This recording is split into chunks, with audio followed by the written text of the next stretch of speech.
मेरा नाम आप सभी लोग जानते हैं, बताने की ज़रूरत नहीं है क्योंकि आपकी और मेरी दोस्ती हो चुकी है। हमने बहुत सारे वीडियो बनाए हैं और आपने देखे भी हैं। बहुत सारे दोस्तों के ये कमेंट आ रहे थे, शिवम भाई अभी जो जुलाई में RAS का रिज़ल्ट आया है, आप उसमें जो लोग सिलेक्ट हुए हैं आप उनका इंटरव्यू लीजिए ताकि हमें भी कुछ मदद मिल पाए।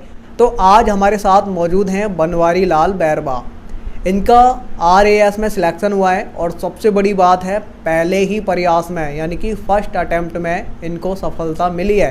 तो आज हम यही जानने पहुंचे हैं इनके रूम पर, ये सफलता आखिर इन्होंने कैसे हासिल कर पाई, इंटरव्यू में कैसे क्वेश्चन पूछे गए थे, प्री के लिए इन्होंने क्या पढ़ा था, मेंस के लिए इन्होंने कैसे तैयारी की थी और आखिर यहाँ आकर ये कितने घंटे पढ़ते थे, क्या इन्होंने कोई कोचिंग ज्वाइन किया था, ये सब कुछ ही आज की वीडियो में पूछने वाले हैं। तो आप इस वीडियो को पूरा देखिए और चैनल को सब्सक्राइब नहीं किया है तो सब्सक्राइब कीजिए और इस वीडियो को अपने दोस्तों तक पहुंचाइए, वो आपकी जिम्मेदारी है ताकि उनका भी कुछ फ़ायदा हो सके।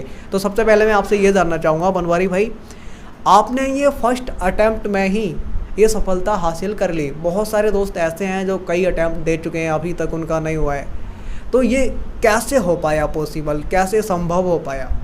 देखिए भाई साहब, आपको बताना चाहूँगा कि लोग मेहनत सब लोग करते हैं, चाहे दिल्ली में हो चाहे वो राजस्थान में हो, सब लोग मेहनत करते हैं। लेकिन आपकी जो स्टडी है अगर स्मार्ट तरीके से है, अगर एक बेहतर रणनीति आप अपनाएं तो निश्चित रूप से पहले अटेम्प्ट में आप सफल हो सकते हैं। अब मैं आपसे ये जानना चाहूँगा आपकी रैंक कितनी है और आप किस पोस्ट पर हैं? जी मेरी अभी RS 2018 का जो रिजल्ट आया है हाल ही में, उसमें मेरी जो ओवरऑल रैंक है वो 1574 है और SC कैटेगरी में मेरी रैंक है 112 रैंक है मेरी। आपकी क्या रणनीति रही थी पढ़ने की?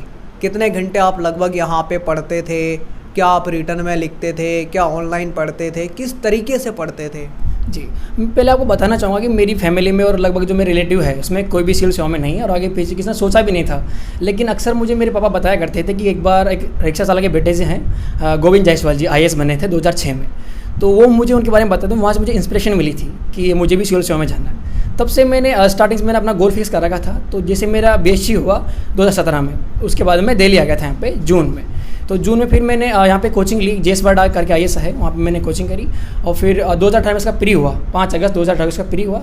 तो प्री मैंने दिया था तो उसमें ऑब्जेक्टिव होता है, तो मुझे पहले पता लगा मेरा सिलेक्शन इसमें प्री में हो रहा है। तो जो मेरी रणनीति मेंस की उसके लिए मुझे कुछ अलग करने की ज़रूरत थी कि बहुत बड़ा सिलेबस था। IAS का जो सिलेबस है और जो RAS सिलेबस में बहुत ज़्यादा डिफरेंट है। तो उसके लिए मैं जोधपुर चला गया क्योंकि राजस्थान में, दिल्ली में कोई ऐसी संस्था नहीं है जो स्पेशली RAS के लिए तैयारी करवाती हो।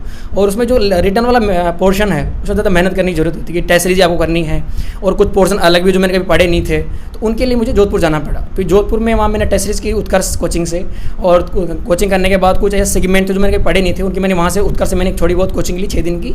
और जो अपनी तैयारी थी उसको एक स्मार्ट तरीके से, एक कंटेंट बेस्ड और एक एग्जाम ओरिएंटेड मैंने पढ़ाई की, उसका नतीजा कि मैं आप अंतिम से आप सफल हो पाए। आपने ग्रेजुएशन कहाँ से कंप्लीट की और कब की थी और आपका 10th और 12th में स्कोर क्या रहा था? जी मैं अब बताना चाहूँगा कि शुरुआत से मेरी जो ग्रेजुएशन मेरी स्कूलिंग रही है वो गवर्नमेंट स्कूल से रही है, कभी मैं प्राइवेट स्कूल नहीं पढ़ा। और 10th मेरी 2012 में हुई थी और मेरी परसेंटेज है 60%, ओनली फर्स्ट डिवीज़न हूँ। और फिर मैंने साइंस लिया और कोटा से मैंने 12वीं की थी, उसमें मेरा स्कोर था 66%। क्या आप इंग्लिश मीडियम के छात्र थे या फिर हिंदी मीडियम के ही थे? जी मैं शुरुआत से हिंदी मीडियम हूँ और मैंने एग्ज़ाम दिया वो मेरा हिंदी मीडियम ही था। और मेरी ग्रेजुएशन है वो 2017 में हुई थी शहीद कैप्टन रिपु दमन Singh government PG college Sohagpur से, जो कि जो यूनिवर्सिटी ऑफ कोटा है उसके अंडर आता है। और 2017 में मैंने 76% के साथ में मैंने अपनी ग्रेजुएशन पूरी की है, ये जा सकती है। RAS की बात की जाए, इसमें अगर आपने प्री के लिए तैयारी की थी और मेंस के लिए, वो किस तरीके से की थी और इंटरव्यू में किस तरीके के क्वेश्चन पूछे गए थे? जी पहले तो मैं RAS की जो प्रणाली के बारे में बताना चाहूँगा कि पहले इसमें प्री होता है, वो 3 चरणी होती है और प्री मेंस इंटरव्यू। प्री में 150 क्वेश्चन आते हैं, पेपर एक ही होता है, 150 क्वेश्चन 3 घंटे का होता है। उसमें टोटल नंबर है वो 200 नंबर का पेपर होता है और 150 क्वेश्चन आते हैं। उसमें सारा GS आ जाता है उसमें, और साथ में जो रीजनिंग है, मैथ है, वो भी उसमें शामिल हो जाती है। और फिर मेंस की बात करूँ तो मेंस में उसके 4 पेपर GS के होते हैं, ईच पेपर 200 मार्क्स, तो टोटल 800 नंबर का मेंस होता है और 100 नंबर का आपका इंटरव्यू होता है। तो प्री के लिए मैंने बेसिकली ये देखा था कि उसके मैंने पहले उसका सिलेबस निकाला, सिलेबस क्या है। दूसरा मैंने देखा कि इसका कट ऑफ क्या रहता है, तो मैंने अनुमान लगाया कि जब मैंने कट ऑफ देख रहा था, उसका विश्लेषण कर रहा था, तो मैंने देखा कि जो कैटेगरी, जनरल कैटेगरी जो कट ऑफ है वो 70 से 80 हमेशा फ्लक्चुएट करता है। तो मैंने अपने को सिक्योर करने के लिए मैं 90 नंबर मुझे लेके आने हैं कब अब कहीं से मुझे नंबर लेके लाना है। बाकी मुझे ज़्यादा पढ़ने की ज़रूरत नहीं है, क्योंकि प्री के जो मार्क्स है वो फाइनल आपके मेरिट में नहीं जुड़ते हैं। तो मैंने एक स्ट्रेटजी बनाई कि प्री में ज़्यादा टाइम नहीं देना, वो टाइम ज़्यादा वो मेंस में देना है। ऐसे मैंने प्री के लिए किया। और फिर मेंस के लिए मैंने जो कि पेपर 200 का एक पेपर होता है, उसमें अलग अलग पार्सन होते हैं जो आपको आगे मैं बताऊंगा। तो ये मुझे लगा कि जो पेपर 4 है उसमें हिंदी और इंग्लिश आता है टोटल, और 200 नंबर का पेपर होता है। तो वहाँ पे पेपर है वो थोड़ा ऑब्जेक्टिव टाइप होता है, उसमें 70 नंबर का ग्रामर आता है, तो आप अच्छा स्कोर कर सकते हैं आप। तो उसको मैंने ज़्यादा फोकस किया। और यही आपको पहचानने की ज़रूरत है कि आपकी क्या स्ट्रेंथ है, आपकी क्या वीकनेस है, और जो आपकी स्ट्रेंथ है आपको कितना उसको आगे बढ़ा सकते हो, और जो आपकी कमियां हैं उसको कितना आप सही कर सकते हो, ये आप पे डिपेंड करता है। जब आप इंटरव्यू देने गए तो वहाँ पे किस तरीके के क्वेश्चन पूछे गए थे? क्या करंट से रिलेटेड थे या पुराने थे, ज़्यादा कठिन थे या फिर बिल्कुल आसान थे? जी, चूँकि पहली बार मैं इंटरव्यू दे रहा था, तो जो बाहर की कोचिंग्स होती है उसमें इंटरव्यू मैंने भी दी, मॉक इंटरव्यू दिया, तो मुझे लगा कि बहुत टफेस्ट होता होगा। एक हवा बना हुआ था मेरे अंदर पे, कितना क्या पूछेंगे, लेकिन मेरी तैयारी बहुत अच्छी हो चुकी थी, क्योंकि हमें बहुत टाइम मिल गया था इंटरव्यू के लिए। तो जब मैं इंटरव्यू RBC में वहाँ पर एंटर हुए हम लोग, हमारे डॉक्यूमेंट वेरीफाई हुए, उसके बाद में आधा घंटे जब मेरा नंबर आया तो मैंने देखा मेरा बोर्ड था वो अभी हाल ही में एक नए मेंबर अपॉइंट हुए हैं, जसवंत राठी सर, उनका मेरा बोर्ड था, उसमें 4 मेंबर थे, एक मैं फीमेल थी और बाकी 4 मेल मेंबर थे। तो उन्होंने जाते मैंने मैम से नमस्ते किया और सर से मैंने नमस्ते किया, तो उन्होंने बैठने के लिए कहा। तो उन्होंने पहला क्वेश्चन का मतलब ये था कि आपने ग्रेजुएशन आपने 2017 में किया? जी सर। तो आपने बहुत पहले आपने RS के लिए मतलब सोच लिया था? जी सर, मैंने बहुत पहले सोच लिया था। तो उन्होंने पूछा कि आप 10th आपने कब किया, 12th कब किया, क्या स्कोर रहा, उन्होंने यही पूछा। फिर उन्होंने पूछा कि आपकी 2 स्ट्रेंथ क्या है, 2 कमियाँ क्या है, आपकी हॉबी क्या है, और फिर उन्होंने पूछा अगला क्वेश्चन, आप क्या पढ़ के आए हैं? तो मैंने आप क्या पढ़ के आए हैं? तो मुझे लगा कि हमें बताना चाहिए कि मैं क्या पढ़ गया। तो मैंने 4-5 चीज़ें बोल दी कि सर मैंने संविधान बहुत अच्छे से पढ़ा है, दूसरा मैं हॉबी तैयार करके आया हूँ, दूसरा मेरा जिला में तैयार कर रहा हूँ, और जो करंट इशू में ना उस पर पढ़ा है सर। तो उन्होंने मेरे से अधिकांश क्वेश्चन थे वो मेरे चेयरमैन सर ने 15 मिनट मेरे से बात की थी, और लगभग 26 मिनट मेरा इंटरव्यू चला था वहाँ पे।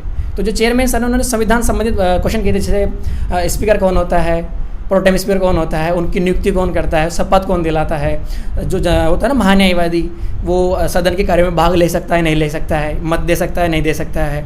और फिर जो साइंस वाले मैडम थी उन्होंने पूछा कि साइंस क्वेश्चन पूछे थे कि उत्प्लावन बल और गुरुत्वाकर्षण बल में क्या अंतर होता है, और हरित क्रांति क्या है, इसके क्या सकारात्मक प्रभाव है, क्या नकारात्मक प्रभाव है, जैविक कृषि क्या होती है, अभी आपके गाँव में करता है कोई जैविक कृषि, ये क्वेश्चन थे। और एक चूँकि मेरी जो कमी है मुझे बताना चाहूँगी, सोशल मीडिया उसका ज़्यादा यूज़ करता हूँ, मुझे ऐसा खुद को लगता है। तो ये उन्होंने पूछा था कि अभी हाल ही में सोशल मीडिया वाले को कोई गाइडलाइन आई है, तो ये क्वेश्चन मेरा अच्छा लगा मेरे को, मैंने अच्छा उसको बताया, तो उन्होंने गुड भी बोला था। एक क्वेश्चन साइंस से और था कि हम लोग जब सेब काटते हैं तो वाइट होता है, लेकिन धीरे धीरे वो ब्राउन हो जाता है, तो उसका मैंने बताया मुझसे जब प्रोसेस ऑफ ऑक्सीडेशन उसके कारण ऐसा होता है, तो उन्होंने गुड बोला था। और एक क्वेश्चन था जो बड़ा फनी था, उन्होंने पूछा मेरे से कि आप ये बताइए कि 1 किलो सोना और 1 किलो रुई में किसका ज़्यादा वजन होता है? तो मैंने गलती से बोल दिया मुझे सर सोने का होता है। तो सब लोग बहुत ज़ोर से हंसे कि आप श्योर हैं? तो मुझे लग गया था कि यार हमने कुछ गलती किया। तो फिर मैंने सॉरी मांगा, मैं सॉरी सर वहाँ पे चला, तो दोनों में सेम होता है कि चलो ये बढ़िया बात है। ये मेरा इंटरव्यू चला था लगभग 26 मिनट, मेरा इंटरव्यू चला था।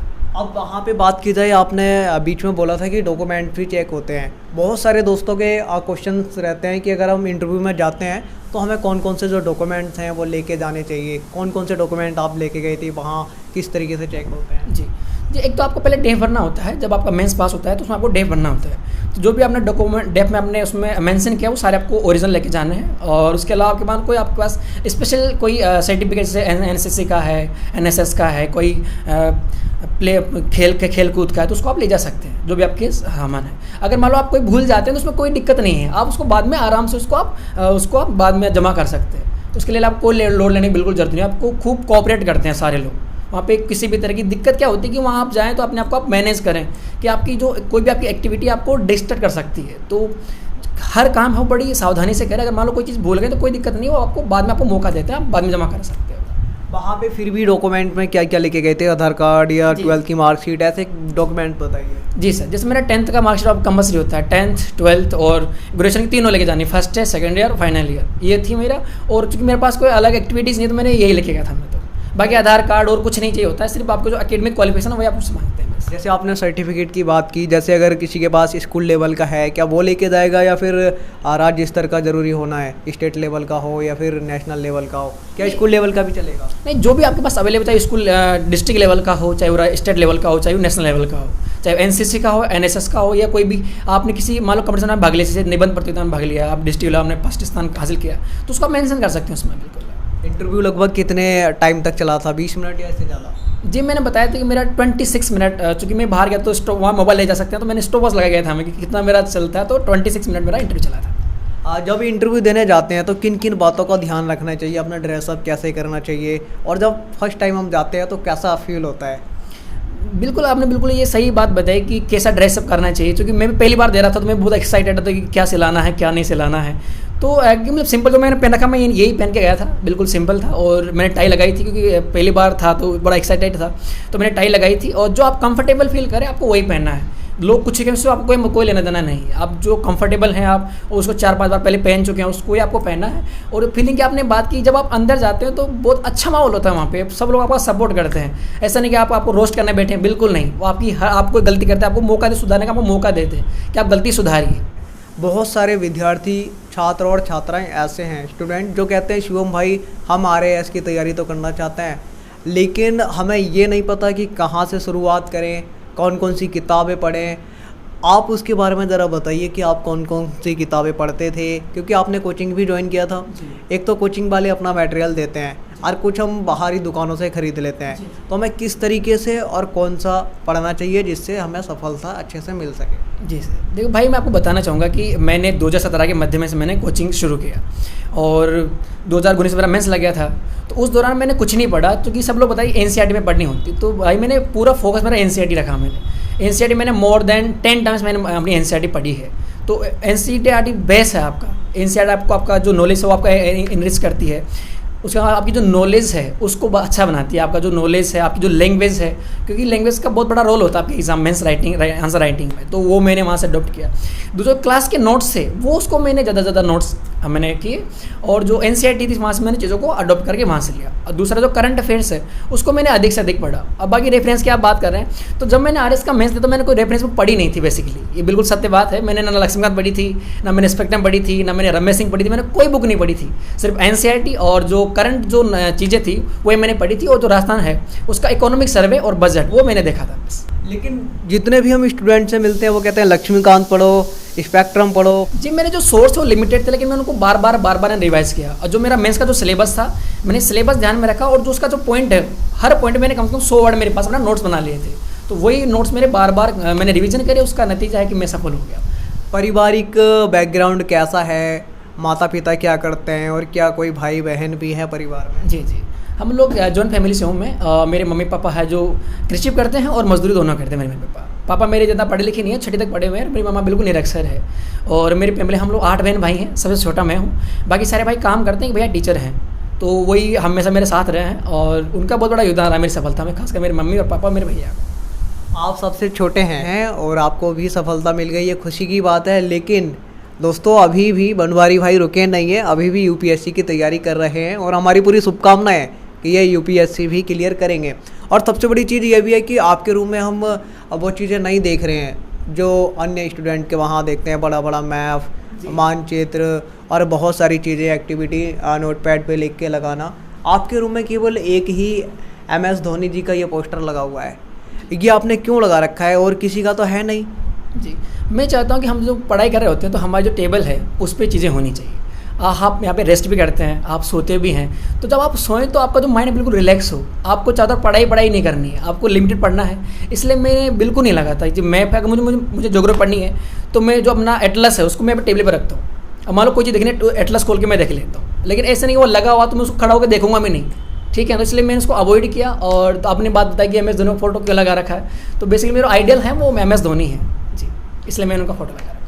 यहाँ पे इस रूम में आप अकेले रहते हैं या कोई और फ्रेंड वगैरह रहते हैं? जी एक मेरे गांव का ही लड़का है, और उन जो पेरेंट्स हैं उनका जो भाई है, बड़ा भाई मेरा क्लासमेट था, तो उन्होंने मेरे बिहाफ उनको यहाँ भेजा, और वो भी इसकी तैयारी कर रहा है, मेरे गाँव का है, अभी UPSC की तैयारी कर रहा है।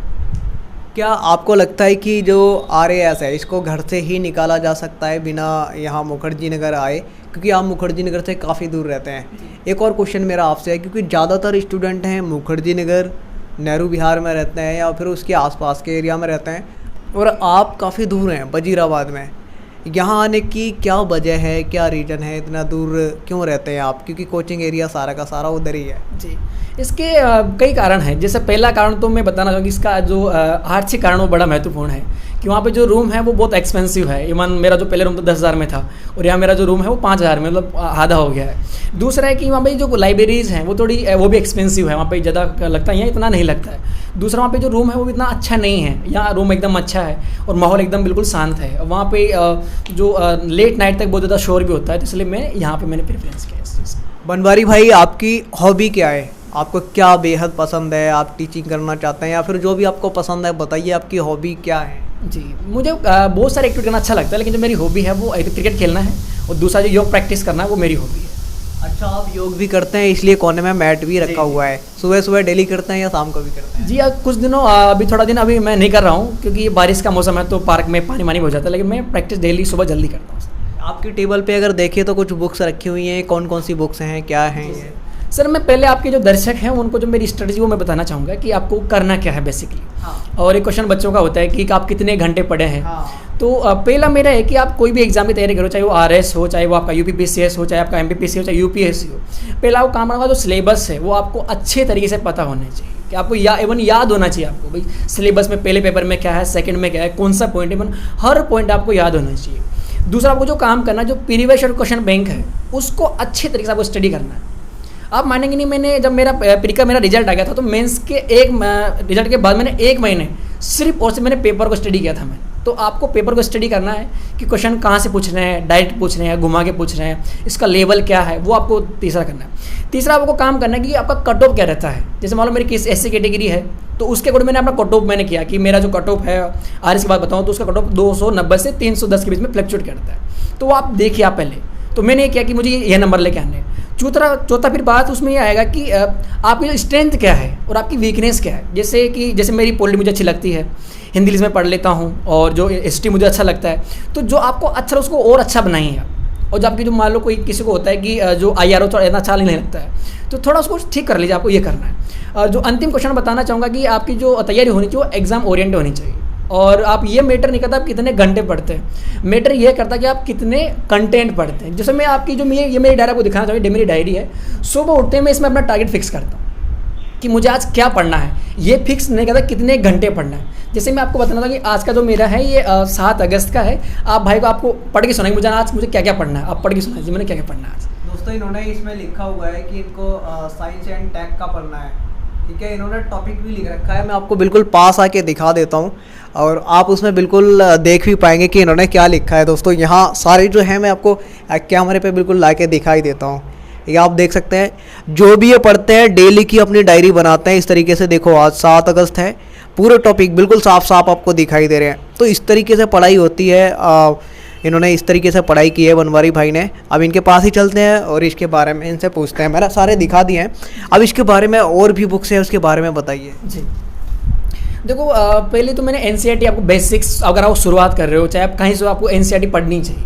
और इसीलिए नहीं पढ़नी चाहिए बस उसको पढ़ के फेंकना है, नहीं, वहाँ से आपको नॉलेज भी लेना। और जो लैंग्वेज है, आंसर राइटिंग में आपको जो जैसे सेंटेंस फॉर्मेशन है उसमें आपको बहुत काम आएगा। तो NCERT को अच्छे तरीके से पढ़ना है। लेकिन उसके अलावा मैंने अभी विजन के नोट्स, जो प्रिंटेड नोट्स है, बड़े अच्छे नोट्स अभी पढ़ रहा हूँ मैं। पिछले 6 महीने से विजन के नोट्स पढ़ रहा हूँ। आप देख सकते हैं अभी एनवायरमेंट साइंस इसका है, पारिस्थितिक वाला मैं पढ़ रहा हूँ, और ये साइंस टेक का है, ये भी पढ़ रहा हूँ। और अब योजना है वो मैं कंटिन्यूसली पढ़ता हूँ। ये योजना वाली बुक है, इससे क्या होता है कि आपका जो आपके विचार है उसमें थोड़ी खुलापन आता है, आप चीज़ों को सोच पाते हैं, है कि नहीं। तो ये आपको योजना पढ़ सकते हैं, कुरुक्षेत्र आपको पढ़नी चाहिए अगर आपके पास टाइम है, बिल्कुल है तो। और फिर दूसरा है कि मैं क्या करता हूँ कि कोई टॉपिक पढ़ा तो जो क्वेश्चन एग्जाम में पहले आए हुए हैं, चाहे UPPCS हो, तो ये दृष्टि ने अच्छा निकाला है इसका, तो मैंने इसको फोकस करता हूँ हमेशा। तो मान लो कोटा पे हमने पढ़ा, जैसे मान लो हमने 1817 क्रांति हमने पढ़ी, तो उसका जो क्वेश्चन है वो क्या क्या एग्जाम में पूछे गए हैं वो इसमें शामिल है।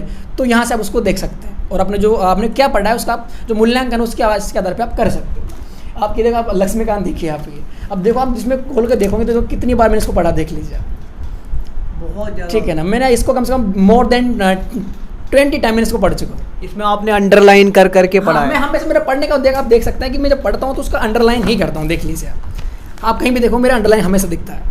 इससे क्या होता है कि हम कोई चीज़ पढ़ रहे हो तो हमारा ध्यान वहाँ चला जाता है कि हाँ ये चीज़ इंपॉर्टेंट है, इसको आपको करना है। इसके अलावा और कुछ आप कहना चाहेंगे जो हमारे नए भाई बहन हैं जो अभी जुड़े हैं या फिर जो इस चीज़ की तैयारी करना चाहते हैं, और कोई जो मैसेज आप अंत में छोड़ना चाहेंगे उनके लिए, उनको कुछ कहना चाहेंगे? बिल्कुल, मैं तो सबको यही कहना चाहूँगा कि बिल्कुल किया जा सकता है। मैं किसान का बेटा हूँ, कोई इतना अच्छा हमारा एकेडमी नहीं रहा, इतना अच्छा हमारा फैमिली बैकग्राउंड नहीं है, तो मैं पायलट में खुद कर सकता हूँ, तो बिल्कुल आप कर सकते हैं। लेकिन ज़रूरत इस बात की कि आप एक स्मार्ट वे में अपनी पढ़ाई को धार दें, और जो NCERTs हैं, क्वेश्चन पेपर बैंक है पिछले वाले, वो आप करने हैं, सिलेबस आपको ध्यान में रखना है, और एक पहले अपना टारगेट सेट करिए आप कि मुझे आज क्या पढ़ना है, डेली का टारगेट बनाए। ऐसे नहीं कि मुझे टाइम टेबल बना के आपने चिपका दिया, नहीं, आप टाइम टेबल इस बात का बनाए कि हमें पढ़ना क्या है, बस यानी कि हमें 8 घंटे पढ़ना है, नहीं, हमें कंटेंट कितना पढ़ा उसके आप डिसाइड करिए, और बिल्कुल धीरे धीरे आप आगे बढ़िए, बिल्कुल निश्चित सफलता आपको मिलेगी। और मैं आपको एक मैसेज देना चाहता हूँ कि चूँकि मेरा जो एम है वो IAS करना है, तो अभी तो RS बना है, अभी सफलता करना बाकी है। तो मैं एक शायरी बोलना चाहूँगा कि ज़िंदगी की असली उड़ान अभी बाकी है, ज़िंदगी की असली उड़ान अभी बाकी है, ज़िंदगी के कई इम्तिहान अभी बाकी है, अभी तो नापी है मुट्ठी भर ज़मीन, अभी सारा आसमान बाकी है, अभी सारा आसमान बाकी है। Thank you sir. एक बात और मैं आपसे जानना चाहूँगा, ये जो आपका रूम है वजीराबाद में, यहाँ का आपका जो 1 महीने का पूरा बजट है लगभग कितना ख़त्म हो जाता है? क्योंकि इस चीज़ से भी बहुत सारे दोस्तों को मदद मिलेगी, वो भी जान पाएंगे। जी, ये डिपेंड्स करता है कि आपकी इच्छाएँ कितनी हैं। अब मेरा क्या है कि आप बड़ी इंटरेस्टिंग बात बताता हूँ कि ये बड़ा हंसी मजाक का मामला भी हो सकता है कि मैंने 2 साल तक इवन एक ड्रेस, एक लोअर तक मैंने नहीं खरीदा था। क्यों? क्योंकि जो आर्थिक थोड़ी इतनी दिक्कत है, तो बिल्कुल आपको मैनेज करना होगा। तो यहाँ पे मैं आपको ना बताऊँ कि मैं 7,000 मेरा पूरा काम हो जाता है, उसमें लाइब्रेरी शामिल है, रूम रेंट भी जाता है, और खाने वाला सारा सिस्टम हो जाता है 7,000। अभी क्या आपकी पोस्टिंग हुई है और आप किस पोस्ट पे जाने वाले हैं, ऐसा कुछ बताइए। जी, क्योंकि RS का एग्ज़ाम, उसमें भी हमारा मेडिकल होना बाकी है। मेडिकल होने के बाद जो फाइनल लिस्ट है वो उसमें आएगी, और चांस है कि मुझे स्टेट सर्विस मिल जाएगी उसमें आराम से। ओके दोस्तों, हमारी भी पूरी शुभकामनाएं हैं कि बनवारी भाई UPSC की भी तैयारी कर रहे हैं, तो जल्दी ही उसमें भी सिलेक्ट होंगे, क्योंकि इनका तरीका बहुत ही ख़तरनाक है पढ़ने का, यानी कि जिसको कहते हैं ना बहुत ज़्यादा ज़बरदस्त, वो है, बहुत ही शानदार है, बहुत ही मजबूत है। और सबसे बड़ी चीज़ है, इनके अंदर एक जज्बा है, जुनून है, हिम्मत है, साहस है, क्योंकि इन्होंने गरीबी देखी है, और जो व्यक्ति गरीबी देख लेता है उसे दोस्तों आगे बढ़ने से कोई भी नहीं रोक सकता। ये सत्य है और सही है। अगर आप भी छोटे से गांव में हैं, छोटे से शहर में हैं, और आप पढ़ना चाहते हैं, आपके दिल में पढ़ने की आग जल रही है, और आप चाहते हैं कि मैं भी कलेक्टर बनूं, या फिर RAS में सफलता हासिल करूं, या किसी भी सरकारी क्षेत्र में आप जाना चाहते हैं, उसकी तैयारी कर रहे हैं, तो अपनी पूरी जी जान से लग जाइए। आप अपने घर से भी कर सकते हैं, लेकिन ज़रूरत है तो आपको तन मन धन और पूरी ईमानदारी से मेहनत करने की। अगर आप मेहनत करेंगे तो आपको भी कोई नहीं रोक पाएगा। और अगर हाँ, आप कुछ कहना चाहते हैं तो कमेंट बॉक्स में लिखिए, आपके विचार सादर आमंत्रित हैं। और इंस्टाग्राम पे भी अगर आप मुझसे कुछ कहना चाहते हैं, बात करना चाहते हैं, तो वहाँ पर भी आ सकते हैं। हमारी इंस्टाग्राम ID है, बिल्कुल सेम नाम है जो चैनल का है, यही। आज की वीडियो में इतना ही। जय हिंद, वंदे मातरम।